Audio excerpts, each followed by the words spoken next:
자, 우리 함께 오늘 이 추수감사주일에 우리가 나눌 말씀 보도록 하겠습니다. 우리 데살로니가 전서 우리 5장 18절 한 절의 말씀입니다.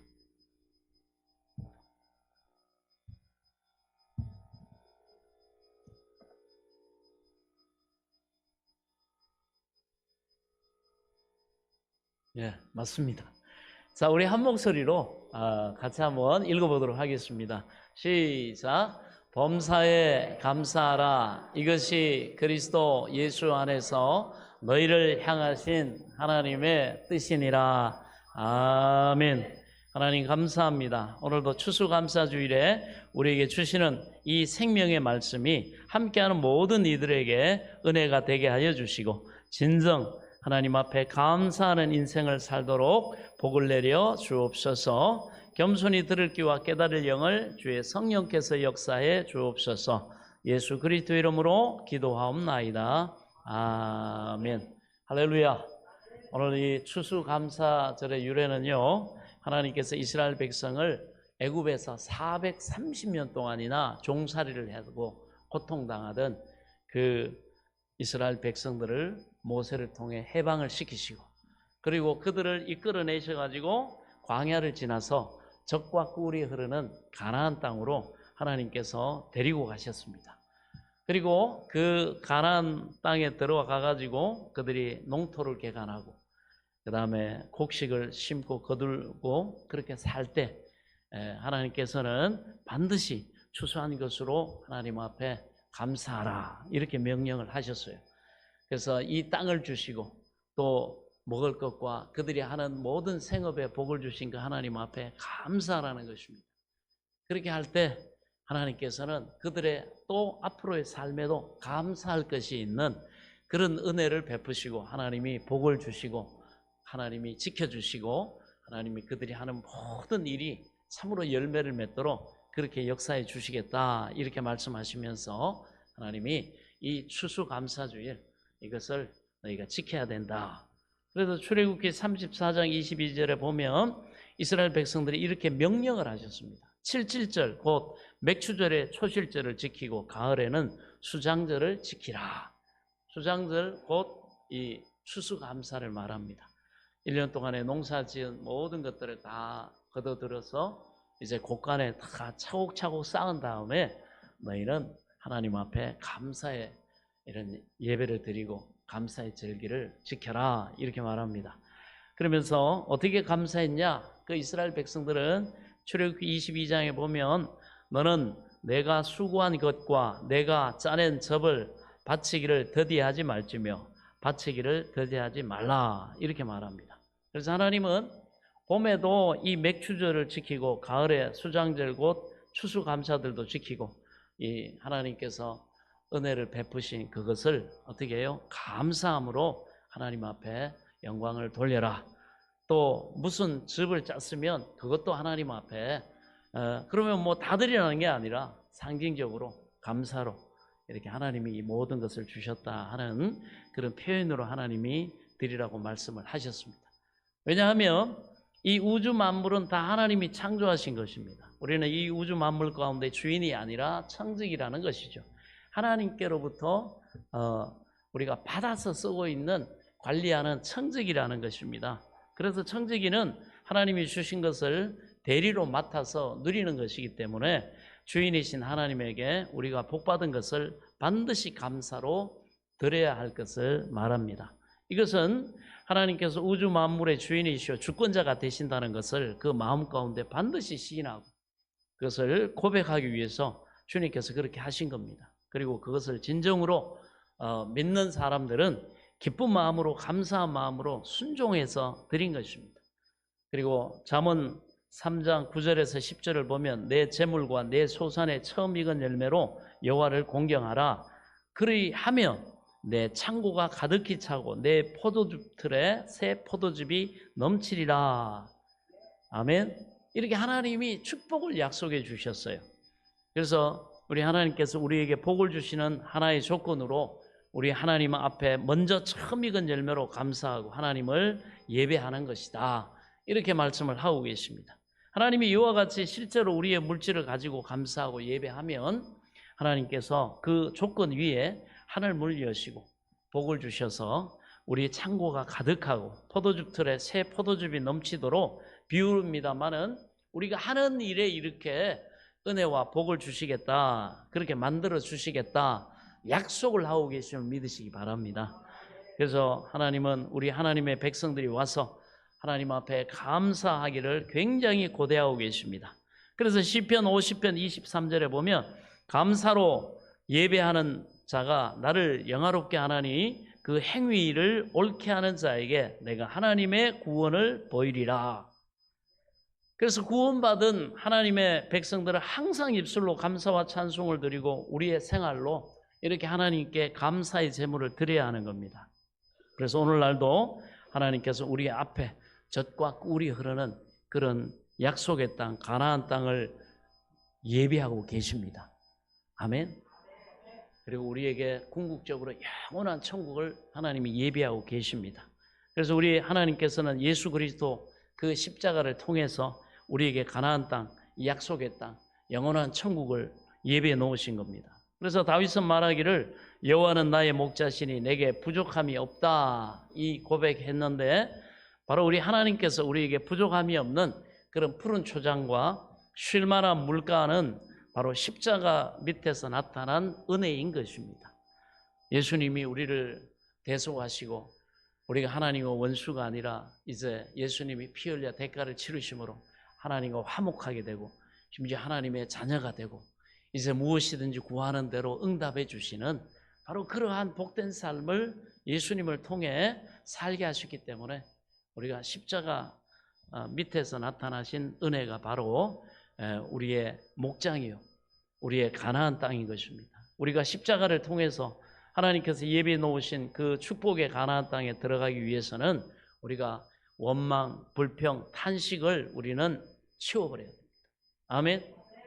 이 원망과 불평과 탄식하고 있으면요 우리는 가나안 땅과 우리는 상관이 없게 돼요. 그래서 하나님은 감사하라 이렇게 말합니다. 주 앞에 나아가는 자는 감사함으로 나아가며 찬송함으로 그 앞에 나아가라 이렇게 말합니다. 특별히 예수 그리스도를 통해 새로운 영적인 선민된 우리는 시대를 뛰어넘어서 우리 삶의 현장에서 오늘 우리가 읽었던 것처럼 너희는 범사에 감사하라 이렇게 말씀하고 있습니다. 하나님의 명령입니다. 그리고 하나님은 그렇게 명령하신 이유가 있는 것이죠.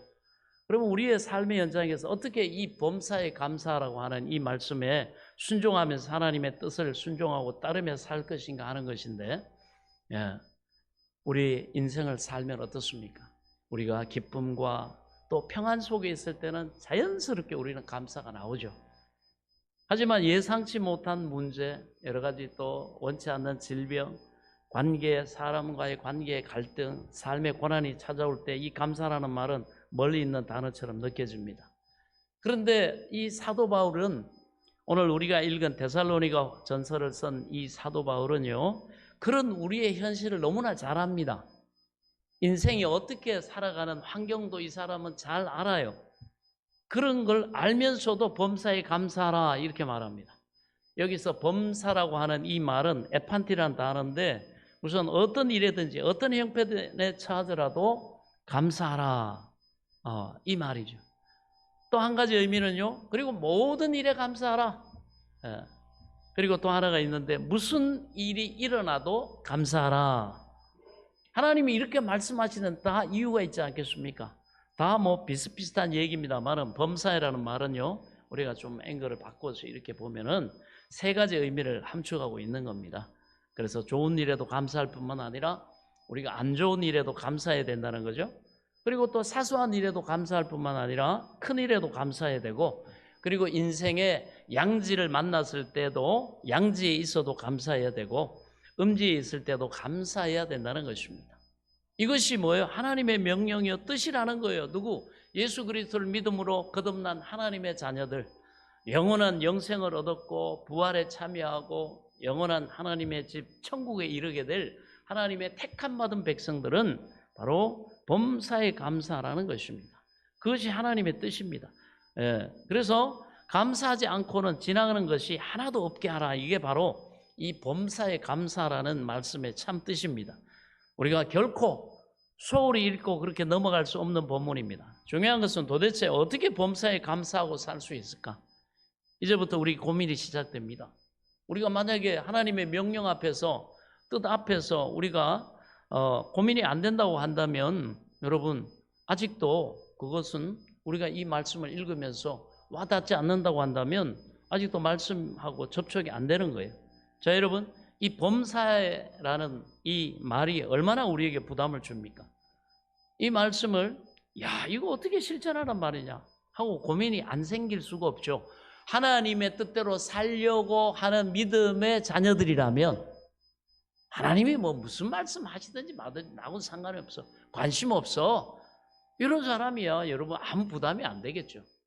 그런데 정말 하나님의 뜻 가운데 그 은혜를 입고 하나님 말씀에 소망을 두고 살아가는 사람이라고 한다면 고민할 수밖에 없습니다. 왜?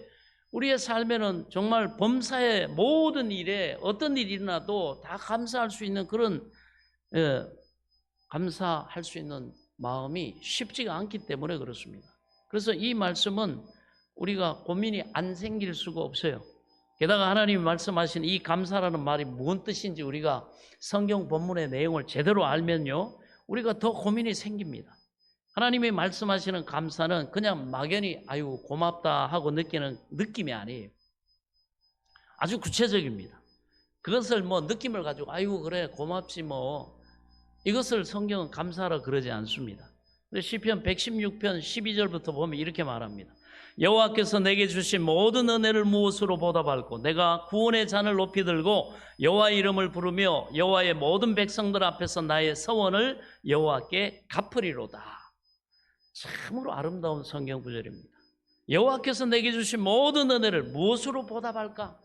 나의 구원의 잔을 높이 들고 여호와의 이름을 부르며 여호와의 모든 백성 앞에서 나의 서원을 여호와께 갚으리로다. 그리고 하나님께서 말씀하시는 이 감사가 뭐냐? 적어도 세 가지 요소가 들어있어야 된다는 걸 이 구절이 나타냅니다. 첫째는 뭐냐? 하나님이 내게 주신 모든 은혜를 무엇으로 보답할꼬? 하나님께서 말씀하시는 감사는 이 감사의 마음이 담겨야 한다는 것입니다. 마음이 담겨야 돼요. 감사하고 싶은 마음이 간절해야 됩니다.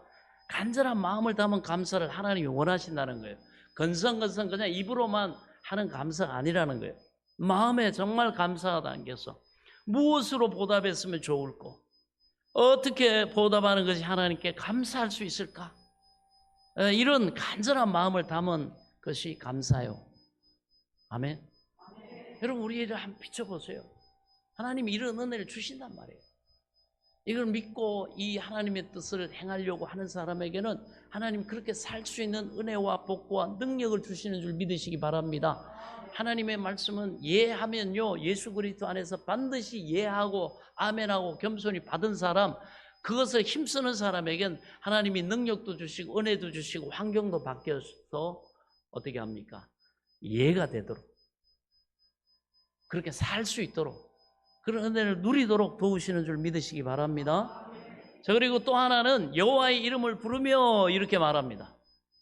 하나님이 말씀하시는 감사는 물론 고마운 사람에게 감사하는 것도 있겠지만 궁극적인 감사의 대상은 하나님이시라는 거예요. 하나님이시다. 여호와의 이름을 부르며 하나님께 감사하는 것입니다. 우리가 복음서에 보면 10명의 문둥병자가 있었어요. 얼마나 고통당했겠습니까? 사람들이 가까이 가면 돌로 치고 여러분 그렇게 격리돼서 살았습니다. 그런데 이 10 문둥병자가 예수님의 소식을 듣고 예수님 앞에 나아갑니다. 치유받기 위해서. 우리를 불쌍히 여겨 주옵소서. 다윗의 자손 예수여, 우리를 불쌍히 여겨 주옵소서. 가까이 오지도 못하고 큰 소리로 부르짖죠. 그때 예수님께서 말씀합니다. 너희 몸을 대제사장에 가서 보여라.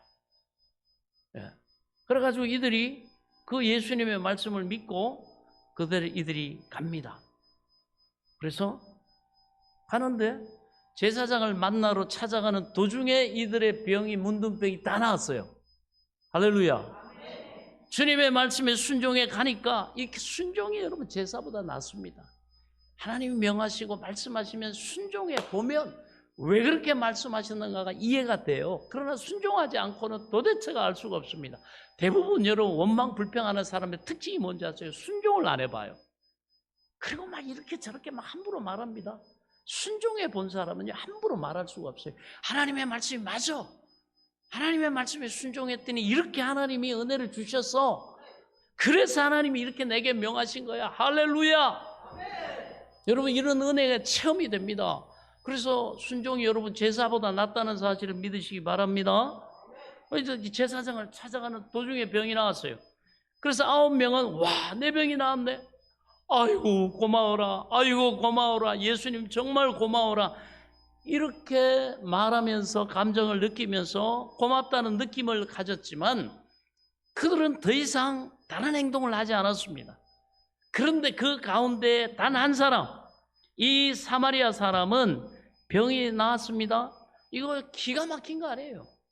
그러니까 이 문둥병이 갑자기 사라졌어요. 얼마나 감사하겠습니까?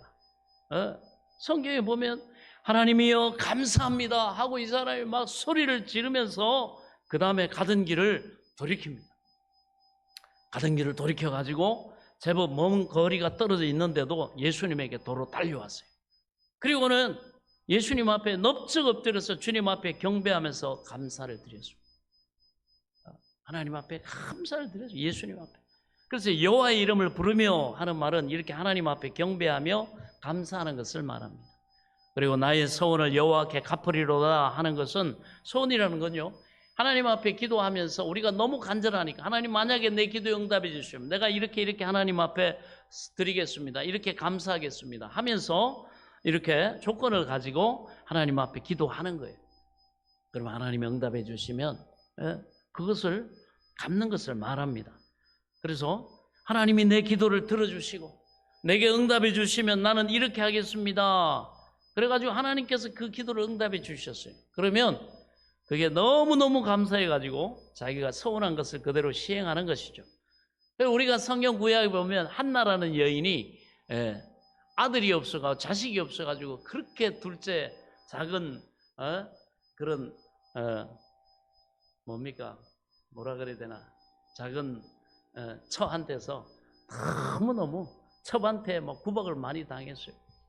그래가지고 너무너무 억울하고 하나님 앞에 나와가지고 기도합니다. 하나님 나를 불쌍히 여겨주시고 내게 아들을 주시면 하면서 기도를 하니까 그 기도하는 것을 지켜보던 그 주의 종이 여자여 평안히 가라.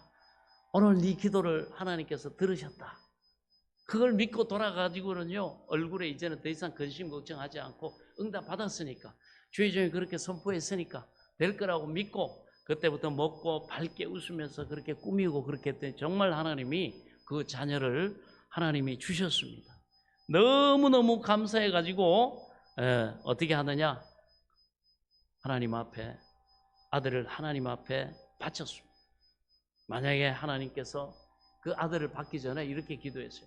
하나님이 내게 아들을 주시면 그 아들을 하나님 앞에 드리겠습니다. 그래가지고 그 당시 엘리 제사장이라고 하는 젖대고 난 다음에 엘리 제사장이라고 하는 제사장에게 수종 들도록 그 아이가 이제 어느 정도 자랐을 때 그 하나님의 성전에서 자기에게 응답을 기도해 줬던 그 엘리 제사장과 함께 하나님을 섬기는 일을 하도록 이 사무엘을 하나님 앞에 드렸습니다.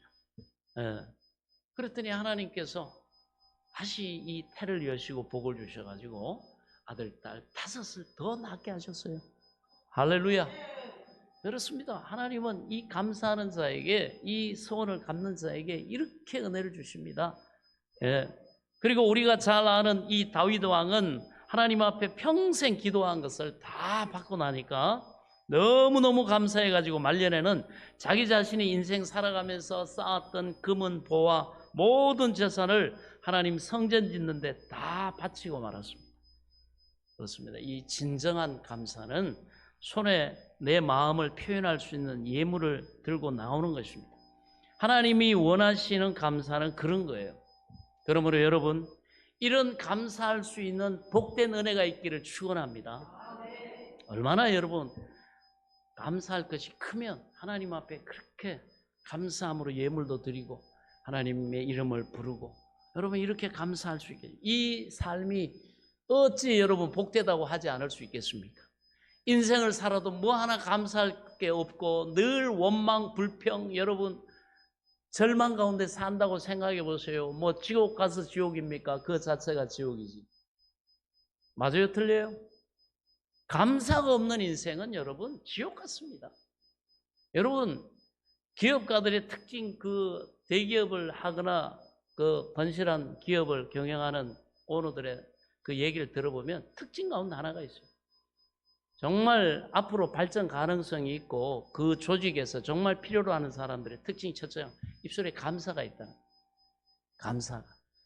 내가 이 직장에서 일할 수 있도록 기회를 줘서 우리 회사에 너무 감사하다. 우리 사장님이 이렇게 직원들을 위해서 이렇게 창업을 하고 이렇게 너무 감사하다. 그리고 내 서투른 일을 도와주는 이 선배 상사가 있어서 너무 감사하다. 일을 하는 동료가 있어서 너무 감사하다. 그리고 협력하는 업체가 있어서 너무 감사하다. 그러면서 항상 상대를 인정하고 긍정하고 이렇게 감사가 있다는 거예요. 그런데 뭡니까? 성장 가능성이 없는 퇴출 1순위 뭐냐? 늘 불평, 원망, 늘 남 탓하고 늘 여러분 자기가 책임지지 않으려고 하고 그런 사람들은 너무너무 나태하다는 거예요. 성실하지 못하다는 거예요. 감사가 기업에서도 여러분 그래서 뭐라 그랬어요? 저번 주에 내가 인생 성공의 첫 번째는 뭐예요? 태도라 그랬습니다. 태도. 그 가운데서도 가장 뛰어난 여러분 태도가 뭡니까? 감사합니다. 감사하는 태도. 여러분 우리는 하나님으로부터 이 감사가 얼마나 능력이 있다는 것을 지금 우리가 함께 나누고 있습니다. 여러분에게도 이 감사의 능력이 있기를 축원합니다. 그렇습니다. 그래서 하나님 앞에 감사하며 이 범사에 감사하라. 우리가 범사에 이렇게 감사하면서 살아가야 하나님이 원하시는 뜻을 행하는 사람이 된다 이렇게 말합니다. 그러니 얼마나 어려운 말씀입니까? 고맙다고 느끼는 그런 마음에 머물면 안 되고 입으로 감사합니다 하는 말에서 끝나서도 안 되고 참으로 하나님 앞에 거룩한 제사를 드리는 그 감사가 있어야 된다는 것입니다. 하나님 앞에 표현하고 하나님 앞에 드리는 것이 있어야 된다. 그럴 때 하나님이 받으신다. 이런 감사를 우리가 범사에 하고 있는지 우리가 한번 들으면서 조용히 생각할 수 있는 은혜가 있길 바랍니다. 성령께서 조용히 우리 마음에 자기를 돌아볼 수 있는 성찰의 눈을 열어주시기를 바랍니다. 얼마만큼 감사하며 살아가고 있는가? 좋은 일이 아니라 이해되지 않는 일, 설명하기 힘든 일, 어려운 눈물의 순간까지 포함한 모든 상황을 뜻합니다. 할렐루야. 여러분 이 바울의 명령은 단순한 긍정심이나 마음가짐의 좋은 정도가 아니라 이것은 너희를 향하신 하나님의 뜻이니라 이렇게 선언되는 하나님의 명령입니다. 그렇다면 우리는 그리고 어떻게 감사해야 할까요? 오늘 이 말씀을 통해서 감사의 은혜가 다시 회복되는 시간 될 수 있길 바랍니다. 얼마만큼 범사에 감사하는가? 그리고 얼마만큼 하나님이 원하시는 감사를 드리는가? 우리가 이것을 살펴보는 것은 굉장히 중요합니다. 범사에 감사하기 위해서는 적어도 우리가 3가지는 실천을 해야 돼요. 첫째는 좋은 일에 감사할 줄 알아야 합니다. 여러분 세상이 험하고 악해도 좋은 일이 왕왕 있지 않습니까? 우리 하나님은 자비로우셔서 이렇게 살기 힘들고 고달픈 세상, 수고와 슬픔밖에 없는 이 세상이지만 가끔 무더운 여름날 소낙비를 주시듯 우리 삶에 기쁨을 많이 주십니다. 그렇죠. 좋은 일을 우리가 자주 경험합니다.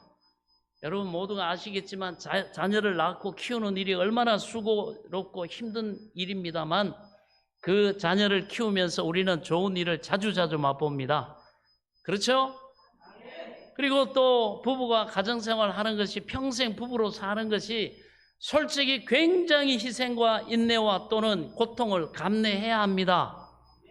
그렇지만 그 가운데서 하나님께서는 좋은 일을 우리에게 많이 주십니다. 그리고 우리가 한평생 8, 90년 요즘은 아니면 90, 100년 삽니다만 그 한 생을 살면서 우리가 돌이켜보면 어떻게 살았든지 간에 각자에게 그 나름대로 좋은 일을 하나님이 자주 경험하게 하셨다는 걸 우리는 잘 압니다. 그런데 좋은 일에는 우리가 자연스럽게 감사하고 있다는 것을 자주 생각합니다. 그리고 좋은 일에는 우리가 뭐 항상 감사하고 있는 것처럼 생각하기가 쉬워요. 그러나 가만히 보면 사실 그렇지 않습니다. 우리가 경험하는 좋은 일마다 하나님 앞에 감사하고 살았나요? 하나님 앞에 감사에 마땅할 좋은 일을 감사 없이 넘겨버릴 때가 많이 있다는 것도 우리가 인정하고 마음으로 회개할 필요가 있습니다. 감사할 거는 감추고 원망 불평만 가지고 하나님 앞에 나오지 않았습니까? 예? 가만히 한번 생각해 보세요. 좋은 일을 놓고 어떻게 하면 하나님 앞에 이 은혜를 보답할고 하면서 고민을 해본 일이 몇 번이나 있습니까? 예, 고민하는 우리가 되어야 합니다. 어떻게 감춰가지고 감사 안 할까? 여러분, 하나님이 얼마나 서운해 하시겠어요? 그런 모습 볼 때. 우리의 생사를 주관하신 하나님이신데. 그리고 두 번째로 나쁜 일에도 우리는 감사할 수 있어야 합니다. 자, 범사에 감사하라. 이는 너희를 향하신 하나님의 뜻이니라. 1차적으로 누구를 보고 하시는 말씀입니까? 바로 이 데살로니가 전서의 수신자들은 바로 데살로니가 교인들을 향해서 하시는 말씀입니다. 그러면 범사에 감사하라는 이 데살로니가 성도들의 처지가 그 당시에 어땠느냐? 이들은 여러분 지금 핍박을 받고 있는 상황입니다.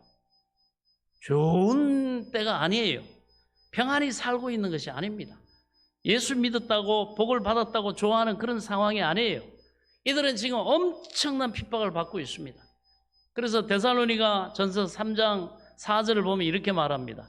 우리가 너희와 함께 있을 때 장차 받을 환난을 너희에게 미리 말하였더니 과연 그렇게 된 것을 너희가 아느니라. 이런 말씀이 나와요.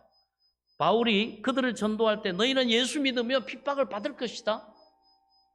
이렇게 얘기를 했습니다. 미리 다 예언을 했어요. 그런데 그 말을 듣고 막상 예수를 믿고 났더니 엄청난 환난과 핍박이 그들을 덮쳤습니다. 그대로 됐다는 거예요. 마귀가 약한 자를 통해 가지고 어떻게든지 예수 믿고 구원받고 하나님의 자녀된 우리를 쉬게 하고 질투하고 속이고 도적질하려고 얼마나 여러분 핍박하는지 모릅니다. 그래서 우리가 예수 제대로 믿으려고 그러면요 설레설레 믿으면은요 핍박도 안 옵니다. 우리 어느 목사님이 자기 아버님에 대해서 얘기를 하더라고요. 근데 뭐라고 얘기하는 거 아니까? 자기 아버지가 처음에 어머니가 교회 다니고 이렇게 한다니까 처음에는 뭐 좋더래요.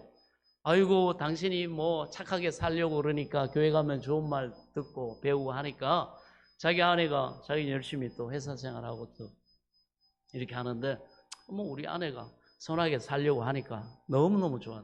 그래서 뭐 헌금도 주고 뭐 이렇게 하고 이랬는데 어느 날 이 어머니가 예배드리다가 성령을 받고 인격적으로 주님을 만나서 정말 종교 생활이 아니라 물과 성령으로 거듭나 버린 거예요.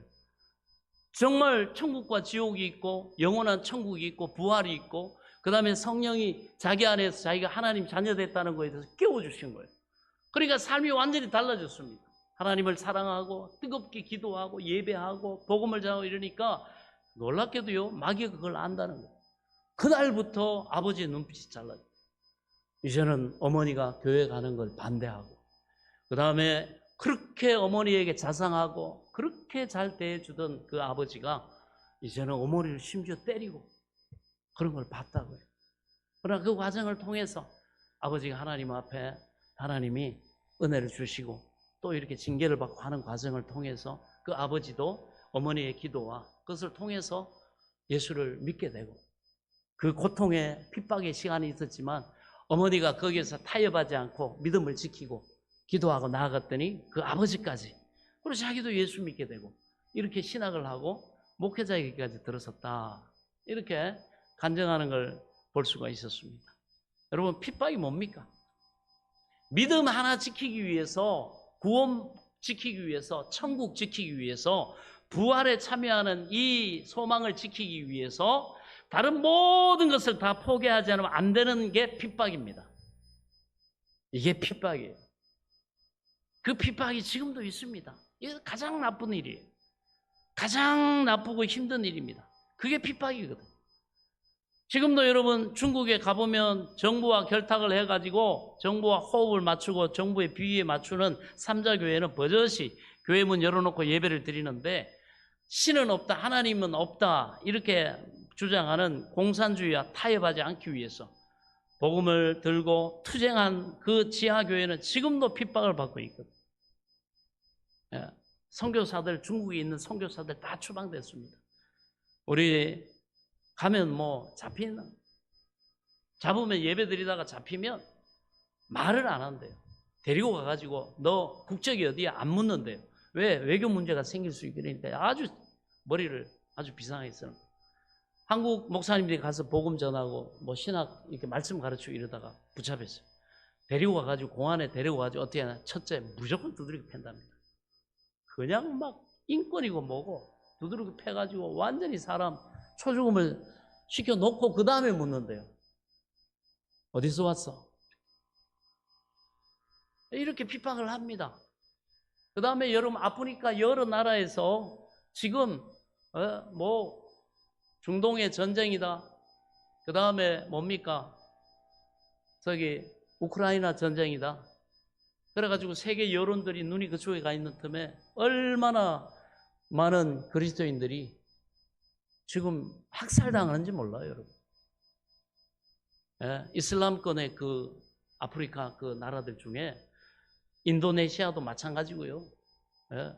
막 휘발유를 끼얹어가지고 교회 다닌다고 불 지르고 자기 딸을, 그 다음에 막 코를 베고, 그 다음에 예배 드리는데 여기다가 폭탄을 막 던져가지고 뉴스에도 안 나옵니다. 이게 핍박이에요. 그런데도 그들은요, 타협하지 않고 내 구주 예수를 더욱 사랑, 이대로 내가 죽고 순교하면 나는 영원한 천국이 기다리고 있다. 이거 가지고 여러분 지금 핍박에서도 견디고 있습니다. 여러분 뭐 멀리 갈 것도 없잖아요. 북한 지금 여러분 요독 수용소나 거기에 얼마나 수많은 예수 믿는 사람들, 복음을 전하는 가정교회 그 리더들이 붙잡히면요, 얼마나 핍박당하고 고난당하고 매맞고 굶고 병들고 그러다가 총살령 당하고. 우리 그 북한에 선교하시는 목사님이 간증하는데 정말 뭉클합니다. 어떤 부분이 내가 같이 하자. 핍박이 너무 심하다. 이렇게 가는데 그 두만강인가요? 압록강을 넘으면서 이분이 가지 않겠다 그러더라고요. 왜 그러냐 그랬더니 핍박당하는 우리 성도들을 두고 갈 수가 없다. 나 여기서 순교하더라도 여기가 내가 있어야 할 곳이다. 그러면서 부둥켜 안고 눈물을 흘리면서 그렇게 옵니다. 현실입니다, 여러분. 이슬람 그 나라들 가운데 얼마나 핍박받는 지금도 우리 그리스도인이 많은지 모릅니다. 예수 한번 바라먹기 위해서 모든 것을 다 포기한 거 아닙니까? 그 상황이 얼마나 힘들겠습니까? 얼마나 고통스럽겠어요. 데살로니가 성도 교인들도 마찬가지라고. 저는 이런 상황에 놓여 있습니다. 이런 형편에 사는 이 데살로니가 교인들을 보고 범사에 감사하라 해요. 그러니 그 말씀에는 무슨 의미가 들어있습니까? 핍박받는 것도 감사하고, 매 맞는 것도 감사하고, 가족이 끌려가서 죽는 것도 감사하고, 뭐 이리저리 쫓겨다니는 것도 감사하고, 죽는 것도 감사하고. 감사라는 말이에요, 여러분. 그리스도인의 감사는 이렇게 내용이 포함되어 있다는 거 우리가 알아야 됩니다. 여러분, 이 말씀이 얼마나 무서운 말씀입니까? 우리가 아무리 나쁜 일을 많이 보고 마음이 좋지 않은 일들을 경험한다 하더라도 이 핍박을 받는 사람들에 비하면 가벼운 거예요. 그런데 보세요. 핍박받는 이 데살로니가 교인들 보고 감사하라고, 그것도 범사에 감사하라고 하신다면은 우리 보고 하나님께서 뭐라고 그러시겠어요? 좀 내가 원하는 거 조금 없다고, 내 뜻대로 뭐가 좀 안 됐다고. 얼마나 우리는 원망 불평이 많습니까? 조그만 거였어도 감사는 뭐 어디에 몇 년이 가도 몇 달이 가도 몇 주가 돼도 찾아볼 수 없고, 얼마나 우리가 감사가 인색합니까? 우리가 손해보는 것도 감사하라고 그러잖아요. 내 몸이 아픈 것 있어 그것을 보고도 감사하라고 합니다. 무슨 일이 일어나도 감사하라고 하잖아요. 그리고 셋째, 당연시 여기기 쉬운 것도 감사해야 됩니다. 그래서 그리스도인들의 감사는 단순한 감사가 아니라는 게 여러분 우리가 이렇게 보지 않습니까? 당연한 것처럼 받아들이는 것들도 감사해야 된다는 거예요. 하나님의 말씀을 보면 우리가 누리는 모든 것은 하나님께 빚지고 있는 것들입니다. 아멘? 다 빚지고 있는 거죠. 어느 것 하나 하나님께서 빚지지 않은 것들이 없어요. 우리가 가지고 누리는 어느 것 하나도 하나님께로부터 받지 않은 것이 없습니다. 모든 것을 다 받았어요. 숨 쉬고 있는 공기로부터 시작해가지고 마시는 물, 우리가 당연시 여기는 내 몸의 모든 기능, 하나님이 주신 내 자녀, 여러분 내가 먹고 마시는 모든 일용할 양식, 어느 것 하나 하나님으로부터 오지 아니한 것이 없습니다. 믿습니까? 우리는 이거 믿지 않으면 그리스도인은 아니죠. 태초에 하나님이 천지를 창조하시니라. 창세기 1장 1절입니다. 그리스도인은 이걸 인정하고 믿는 것부터 시작하는 거예요. 그거 안 되면 사실 여러분 종교생활 하는 거고 번지수가 틀립니다. 번지수가 틀리는 신앙생활 하면서 시간 까먹고 여러분 그렇게 허송세월 할 바에야 알아서 하세요. 철저하게 돌아봐야 됩니다. 첫 번째 단추부터 제대로 끼워야 돼요. 모든 것이 하나님이 주신 겁니다. 그런데 너무 하나님이 풍성하게 주시고 날마다 주시니까 우리가 이런 소중한 것들 받고도 당연한 것처럼 여기가 참 쉬워요. 끝없는 목마름 속에서 더 달라고 왜 더 안 주냐고 원망 불평하는 것이 한두 가지가 아닙니다. 당연히 여기는 것에는 감사가 따라오지 않습니다. 당연히 여기는 순간에 그건 자기 권리라고 생각해요. 오늘날 현대 문명을 보면요, 우리로 하여금 점점 무엇이나 당연하게 여기도록 부채질을 하고 있어요. 하나님의 손에서 왔다는 빚진 감정을 갖지 못하도록 합니다. 1세기 전만 해도요, 모든 사람들은 그래도 하나님이 주셨다고 하는 의식을 갖고 있었어요. 이 나름대로 빚진 의식을 가지고 있었습니다. 의존 의식을 가지고 있었어요. 대부분 농경사회이기 때문에. 하나님이 빛을 주시고, 하나님이 공기를, 햇빛을, 비를. 여러분 우리나라에도 경신대기근이라고 있잖아요. 소빙하기라 그래가지고 날씨가 좀 추워지고 태양빛이 좀 온도가 낮아지고 그러니까 얼마나 흉자, 가뭄, 홍수 한꺼번에 막 터지고 해가지고 얼마나 많은 사람들이 굶어 죽었는지 몰라요. 하나님이 우리 시대에 은혜 주신 거 우리 알아야 됩니다. 그래서 그 당시에는 나름대로 의존의식을 사람들이 가지고 있어요. 그러나 과학이 발달하면서 또 먹고 마시는 모든 것에 풍족해지면서 서구사회로부터 영향받은 모든 나라들이 이제는 빚진 감정 대신 권리의식을 갖기 시작했습니다. 하나님을 의존하는 의식보다 자율의식을 갖기를 시작했어요. 그래서 내가 잘 나가고 내가 능력이 있어서 이 모든 것에 어떻다는 이 생각을 가지기 시작합니다. 이것이 여러분 하나님 앞에 무서운 이것은 범죄입니다.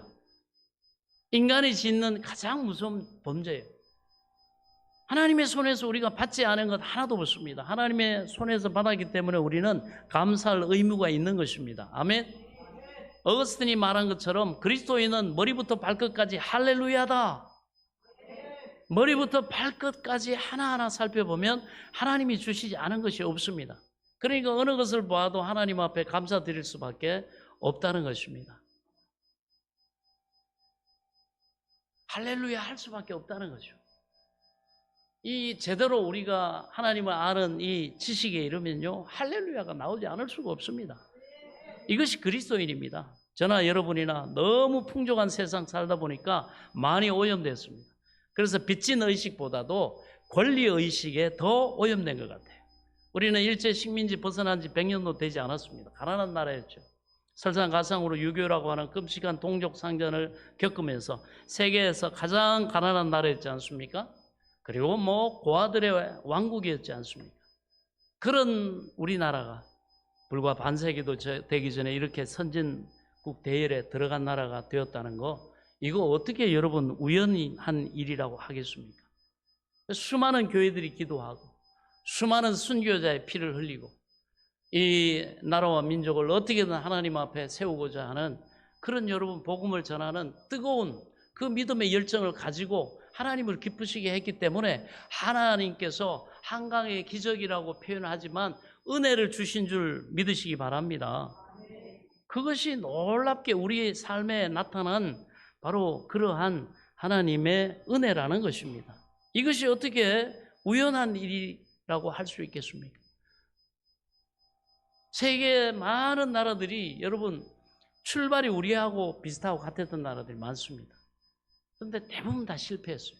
민주화, 경제민주화, 그 다음에 뭐 이런저런 안 됩니다. 인간의 욕심이 너무너무 여러분 탐욕이 치우쳐가지고 권력을 가진 군권을 가진 사람들이 자기 이익을 위해서 자기 욕망을 위해서 기꺼이 백성들의 여러분 그 복된 삶을 다 바꾸는 그런 일들을 자행하고 있습니다. 아프리카에도 보니까 수단에서도 어저께 뉴스에 나온 데 보니까 막 그냥 자기들 군부의 그 두 실력자가 장군 두 사람이 막 서로 치고받고 싸우면서 얼마나 자기 지금 자국민들을 막 학살하는지 몰라요. 학살을 합니다. 학살을 그냥 총에 맞아가지고 있는 사람을 뉴스에 보니까 거기 대놓고 또 쏴서 죽이고 막 그냥 시체가 널브러져 있어요. 그러면서 막 칼을 들고 얘기합니다. 자랑스럽게 인터뷰를 해요. 내가 이거 죽인 사람이 내가 2,000명이 넘는다고 막 자랑을 합니다. 여러분, 이 하나님의 은혜가 없으면 이 인간이 짐승보다도 못하고요. 얼마나 악해지는지 몰라요. 오늘 우리 주변에 일어나는 이 지옥 같은 일들이 일어나는 곳이 지구상입니다. 여러분, 우리 정말 하나님 앞에 감사해야 돼요. 정말 감사해야 됩니다. 여러분, 나라가 막 이렇게 혼란해져 버리고 막 이런 것들이 일어나면 환경이 바뀌잖아요. 내가 아무리 노력하고 아무리 애써도요 절대로 행복할 수가 없어요. 내가 아무리 실력이 뛰어나도요 법이 따라주지 않고 부패하고 막 힘있고 권력 있는 사람들이 다 빼앗아가고 막 얼마나 여러분 지옥 같은지 몰라요. 정말 우리 대한민국은 특별한 하나님께 은혜를 입은 줄 믿으시기 바랍니다. 대한민국의 그 부흥기에 한강의 기적을 이루는 그때 뭐가 함께 여러분 부흥을 이뤘습니까? 하나님의 교회들이 안 먹고 안 입고 고생하고 하면서도 밤낮으로 하나님 앞에 기도하면서 복음을 전하고 어떻게든지 하나님을 기쁘시게 하려고 그렇게 애쓰고 힘쓰고 했던 우리의 믿음의 1세대들이 있었기 때문에 하나님이 이 대한민국이라고 하는 우리의 환경과 이 땅을 복되게 하신 줄 믿으시기 바랍니다. 호주에서, 미국에서, 여러분 영국에서 수많은 선교사들이 와가지고 복음을 전하고 그때 당시 왔을 때 이 대한민국이라고 하는 캄캄한 흑암의 권세가 여러분 통치하는 그런 가난한 그런 환경이었단 말이죠. 그들이 보면서 이 조선의 그 절망 앞에 눈물 뿌리면서 하나님 앞에 기도했습니다. 언더우드, 아펜젤러 수많은 사람들이 이 땅에 와가지고 이 불쌍한 이 저주받은 이 나라를 하나님 불쌍히 여기시고 은혜를 베풀어 주옵소서. 우리가 지금은 이렇게 씨를 뿌리면서 복음을 전하면서 우리가 고생하고 하지만 우리 하나님이 이 우리가 믿음으로 뿌린 이 복음의 씨앗을 통해서 이 나라와 민족을 복되게 하시고 하나님 나라가 하나님의 교회가 또 부흥하고 하나님 앞에 이 나라와 민족이 영광을 돌릴 수 있도록 하나님 역사해 주옵소서. 그러니 우리나라에 와가지고 고생하고 하다 보니까 어떻게 합니까? 기후도 맞지 않고 여러 가지 풍토병 같은 데 걸려가지고 저 양화진 절두산 그 옆에 가면 양화진 선교사 묘역에 가면 숱하게 거기 여러분 이 한국의 복음화를 위해서 이 절망의 땅에 하나님의 이 복이 임하도록 와가지고 고생하다가 병 걸려 죽고 자녀들 낳자마자 죽고 여러분 그렇게 순교한 사람들 숱하게 묻혀 있습니다. 어찌 이것하고 이 대한민국에 이 하나님의 은혜 베푸신가 하고 별개라고 누가 함부로 얘기할 수 있겠습니까? 할렐루야. 하나님이 은혜 베푸신 일입니다. 아멘. 그렇습니다. 이 엄청난 일이죠. 그런데 우리가 이렇게 먹는 거, 마시는 거, 그리고 그 다음에 우리 집안에 있는 모든 것들 하나하나 놓고 하나님 앞에 감사하는 마음보다는 당연한 것처럼 받아들이는 냉랭한 마음이 우리에게 있다는 것을 우리가 고백하지 않을 수 없어요. 지금도 전 세계를 보면 60억 인구 가운데 10분의 1에 해당하는 10억의 인구는 하루 생활비 1달러도 가지고 1, 2달러 정도 되는 이거 가지고 하루를 산다는 거예요. 그게 여러분 인간의 삶이겠습니까? 해봐야 2,000원, 2,500원 남짓한 3,000원 남짓한 그런 돈인데 그걸로 하루를 살아요. 짐승의 삶이죠. 죽지 못해 사는 삶이죠. 우리나라도 여러분 6.25 때 겪어봤지 않습니까? 이런 사람들이 오늘날 이 지구상에 6억에서 10억이 존재한다는 거예요. 전기 없이 사는 사람들이 20억이 넘습니다. 식수시설이 안 돼가지고 아무 물이나 갖다가 막 퍼마시는 그런 사람들이 10억이 넘는다고 그럽니다. 이렇게 끔찍한 하루를 살고 있는 많은 사람들이 있는데 조그만 이 한반도에서 우리가 이만큼 먹고 마시고 살고 있는데 이것이 어찌 당연한 것이겠습니까? 하나님의 은혜 아닌가요? 우리라도 알아야죠, 제대로. 그리고 하나님 앞에 감사해야죠.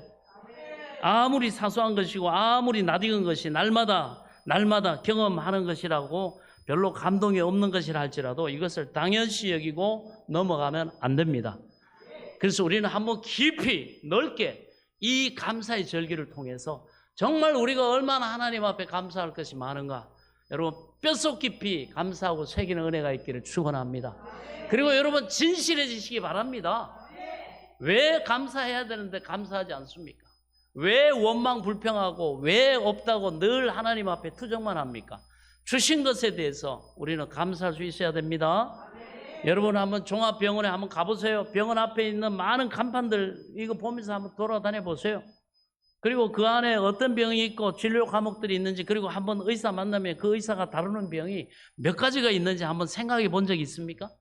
오만 가지 병이 다 있잖아요. 그럼에도 불구하고 나는 그 병에 걸리지 아니하고 이렇게 당당하게 돌아다니고 건강을 유지할 수 있다는 거, 이게 어떻게 여러분 당연시 여겨야 될 일입니까? 손가락을 하나하나 우리가 꼽아보면서도 하나님 앞에 감사해야 될 일이 얼마나 많은데 별것도 아닌 것 같지만 하나하나 뜯어보면 절대로 당연시하고 넘어갈 일이 아닙니다. 감사해야 됩니다, 여러분. 저스트 턴이라고 하는 사람이 이렇게 말했어요. 나의 주된 인생과는 모든 것을 감사함으로 받고 당연한 것으로 여기지 않도록 연습하는 것이다 그랬어요. 이 사람 독실한 크리스찬이죠. 다시 한번, 나의 주된 인생과는 모든 것을 감사함으로 받고 당연한 것으로 여기지 않도록 연습하는 것이다. 연습하는 것이다. 우리도 이 자세가 필요합니다. 범사에 감사하려면요, 우리 모두 이 같은 감사를 새겨둬야 합니다. 좋은 일에도 감사해야 됩니다. 나쁜 일에도 힘들지만 감사해야 돼요. 그리고 날마다 누리는 것들을, 당연한 것들을 놓고도 감사할 수 있을 때 우리 모두가 범사에 감사라는 하나님의 뜻에 순종하는 하나님의 사람으로 살아갈 수 있습니다. 그러면 여러분, 범사에 감사하는 일은 뭡니까? 놀랍게도 내 힘과 능력으로 되는 게 아니라 은혜의 산물입니다. 하나님이 주셔야 된다는 거예요. 노력의 산물이 아니에요. 다시 말하면 은혜를 받아야 가능한 일이지 내가 막 노력한다고 되는 일이 아닙니다. 감사할 수 있는 은혜가 있어야 됩니다. 내가 당하는 모든 일을 앞에 놓고 하나님 앞에 할렐루야 할 수 있는 은혜가 내 안에서 치밀어 오를 때 그런 일이 가능한 것입니다. 내가 애를 쓰고 내가 막 노력하고 결심하고 연습한다고 되는 게 아니란 말입니다. 그럼 뭐가 있으면 가능하죠? 뭐가 있는데 이게 뭘까?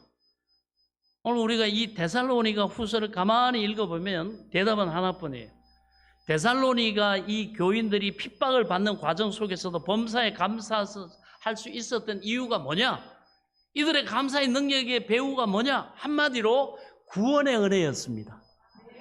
예수 믿고 제사함 받고 용서받고 하나님의 자녀가 되고 영생을 얻고 부활에 참여하고 영원한 천국에 가는 이 구원의 은혜가 그들에게 진짜로 있었습니다. 이 구원의 은혜가 진짜 있는 사람은 이 범사에 감사할 수 있어요. 그렇지 않다고 한다면 여러분, 조건적으로 아직도 교회 와가지고 하나님 앞에 원망 불평하면서 여러분 아직도 그 조건을 찾고 있는 사람이라고 한다면 과연 내 믿음이 제대로 된 믿음인가? 여러분, 우리 돌아봐야 됩니다. 이들에게는 이 구원의 은혜가 있었습니다. 따라합시다. 구원의 은혜. 구원의 은혜. 구원의 은혜가 있어야 돼. 데살로니가 1장 9절 10절 보면 데살로니가 성도들은 바울의 복음을 듣고 어떤 사람으로 변했냐 하면 이렇게 변했어요.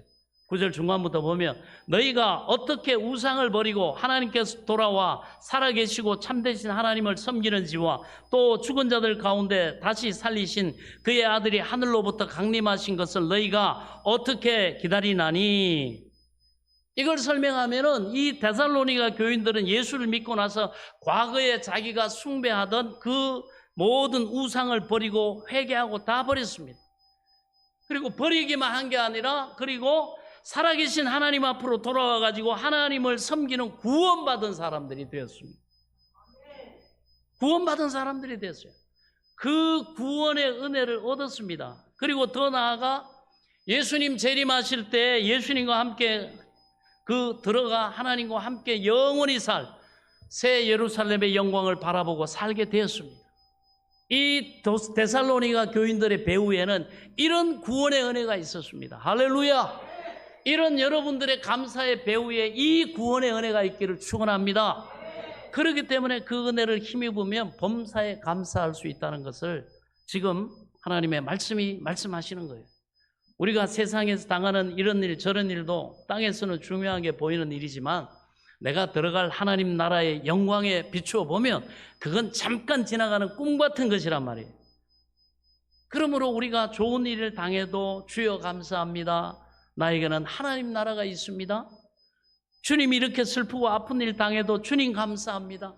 하나님 나라에 들어가면 모든 것을 꿈에 본 듯 다 잊어버리게 될 테니까요. 하나님 감사합니다. 위로가 되는 그런 은혜. 데살로니가 교인들은 그렇게 하고 살았습니다. 그런 은혜가 있었기 때문에 범사에 감사할 수가 있었습니다. 구원의 은혜입니다. 할렐루야. 구원의 은혜. 우리 모두에게 이 은혜가 있는지 한번 살펴보세요. 이 은혜가 넘치면 우리는 범사에 감사할 수 있습니다. 우리 전에 기억나는 그 장면이 있는데 그 중국의 그 6가족 그때 25명인가요? 그때 북경에 있는 그분들이 스페인 대사관으로 막 몰려간 적이 있어요. 탈북자들입니다. 불안에 떨던 이 탈북자들이 스페인 대사관에 들어가가지고 한국행 망명을 요청을 했습니다. 그리고 성명을 발표했어요. 며칠 동안 그들은 엄청난 절망에 빠져 있었고 그 처벌의 공포에 시달리고 있으니 살려달라는 겁니다. 제발 한국으로 보내달라고. 그리고 이 대사관 안에서 기다립니다. 그 기다림 속에서 얼마나 불안했겠어요. 북한으로 다시 끌려가서 죽을지 송환돼가지고 아니면 정말 원하는 한국으로 가서 새로운 인생을 시작하게 될지 갈림길에 서 있었어요. 며칠 동안 그 사람들이 얼마나 불안했겠습니까? 생사의 기로에 서 있었잖아요. 그런데 며칠 후에 통보가 왔어요. 한국행이 결정되었다 하는 것입니다. 여러분, 그랬을 때 그 사람들의 마음에 제일 처음 찾아온 감정이 뭐겠습니까? 살았구나. 살았구나. 이제 살았구나. 그러겠죠. 야, 이제는 한국으로 가게 됐구나. 며칠 후면 한국에 가겠구나. 자, 그렇게 자기 자신이 구원을 받고 한국으로 갈 소망이 생기자 그들이 이제는 불안해하고 두려움보다는 보는 모든 것이 달라지고 그들이 생각하는 모든 것이 달라졌습니다. 틀림없어요. 자, 그렇게 자기들이 살았다, 이제 한국으로 간다 하는 것을 그들이 확인했을 때 그 순간부터 그동안 마룻바닥에 쭈그리고 추위에 떨면서 불안해하면서 자던 것도 감사하게 되고, 그래요 안 그래요? 그것도 이제는 감사할 추억이 돼버린 거죠. 대사관 직원들이 북한에서 왔다고 멸시하고 천대하고 사람 대우 안 해주던 그 모든 과거지사도 다 감사할 수 있게 되고 그렇습니다. 그리고 비행기가 좀 마련이 늦어가지고 비행기가 늦어지고 며칠 더 기다려야 된다, 이런 통보들 받고도 그들은 오히려 감사하고 보는 것마다 다 감사할 수밖에 없었을 것입니다. 왜냐하면 이제 살았으니까. 아멘. 우리는 이제 살았잖아요. 이들과 같은 은혜가 우리에게 있다는 사실을 깨달을 수 있기 바랍니다. 그렇습니다. 이제 한국으로 가게 됐으니까 모든 것에 감사할 수 있는 것처럼 여러분, 우리도 마찬가지입니다. 이제 영원한 아버지 집 천국으로 가게 됐으니까 지옥의 심판을 향해 가지 않고 이제는 영생 복락에 하나님 아버지가 나를 위해 예비하신 그 천국에 이제 내가 가게 됐으니까 여러분 감사할 수밖에 없죠. 여러분, 저와 여러분이 이렇게 산 사람인 줄 믿으시기 바랍니다. 좋은 일에도 그래서 감사, 나쁜 일에도 감사하고, 구원의 은혜라는 게 바로 이런 겁니다. 우리가 세상을 살고 있으면 예수님 때문에 우리는 살잖아요. 할렐루야. 이것이 우리가 오늘 절대 잊으면 안 되는 감사임을 깨달을 수 있기 바랍니다. 예수님 때문에 우리는 한국이 아니라 하나님 나라를 향해서 잘 가고 있지 않습니까? 이런 은혜를 우리가 받고 사니까 세상에서 좋은 일도 감사할 수 있고, 나쁜 일도 크게 볼 때 감사할 수 있고, 하찮은 일도 다 감사할 수 있고, 다 감사할 수 있는 것입니다. 이런 구원의 은혜가 우리 뒤에 샘솟을 때, 우리 마음에서 샘솟을 때 범사에 감사할 수 있습니다. 데살로니가 이 교인들이 이런 구원의 은혜 때문에 그들은 범사에 감사하면서 승리할 수가 있었습니다. 우리도 마찬가지입니다. 구원의 은혜가 있으면 승리할 수 있습니다. 감사할 수 있습니다. 그러므로 여러분, 우리 모두 이렇게 기도해야 됩니다. 하나님, 나에게 범사에 감사할 수 있게 해 주옵소서. 한번 따라서 합시다. 하나님, 나에게 범사에 감사할 수 있게 해 주옵소서. 하나님, 나에게 구원의 은혜를 충만하게 주옵소서. 구원받은 은혜에 취해 살게 해 주옵소서. 내가 예수님 때문에 얼마나 큰 구원의 은혜를 얻었는가를 알게 해주시고 천국의 영생에 이르게 하옵소서. 아멘. 오늘 짧은 시간에 좀 여러분들이 순종하는 마음으로 따라하시기 때문에 하나님께서 여러분의 기도를 들어주실 줄로 믿습니다. 예수님 때문에 내가 들어가게 될 하나님 나라의 그 영광이 얼마나 대단한가를 날마다 바라보면서 감사하면서 살게 해 주옵소서. 이게 가장 먼저 우리에게 있어야 합니다. 이런 구원의 은혜가 나에게 있으면 내가 세상에서 겪는 어려운 일도 감사할 수 있습니다. 그리고 하나님은 그러면 조건은 그냥 항상 그냥 불안하고 그냥 천국 가는 것 때문에 그냥 감안하고 그냥 감사하는, 그렇지 않습니다. 하나님을 사랑하는 자, 곧 그의 뜻대로 부르심을 입은 자들에게는 모든 것이 합력하여 선을 이루느니라. 선하고 복된 결과를 이루도록 하나님이 우리를 도우시고 지키시고 보호하시고 은혜를 베푸시는 줄 믿으시기 바랍니다. 그러므로 우리는 이 도우심과 은혜를 믿으면서 또 감사할 수 있습니다. 할렐루야. 우리가 이렇게 기도하면 하나님이 우리 기도를 들어주실 줄로 믿습니다. 다른 일로 감사할 수 없습니다. 다른 일로 감사할 수 없어요. 오직 구원의 은혜, 이 구원의 은혜에 우리가 흠뻑 젖어 있을 때 우리 모두가 감사할 수 있습니다. 이와 같은 은혜 하나님이 이 시간 우리 모두에게 넘치도록 부어주시기를 예수 그리스도의 이름으로 간절히 축원합니다. 기도하겠습니다. 지금은 우리 주 예수 그리스도의 은혜와 하나님 아버지의 지극하신 사랑과 성령님의 감동 감화교통 내조 충만하신 은혜의 역사가 나를 구원하신 그 하나님, 우리에게 모든 것을 공급하신 그 은혜에 감사함으로 추수감사주일로 하나님 앞에 영광을 돌린 우리 사랑하는 성도들 머리머리 위와 그들의 가정과 자녀들과 일터와 앞날 위에 소망하는 모든 것 위에 이제로부터 영원토록 함께 계실지어다. 아멘.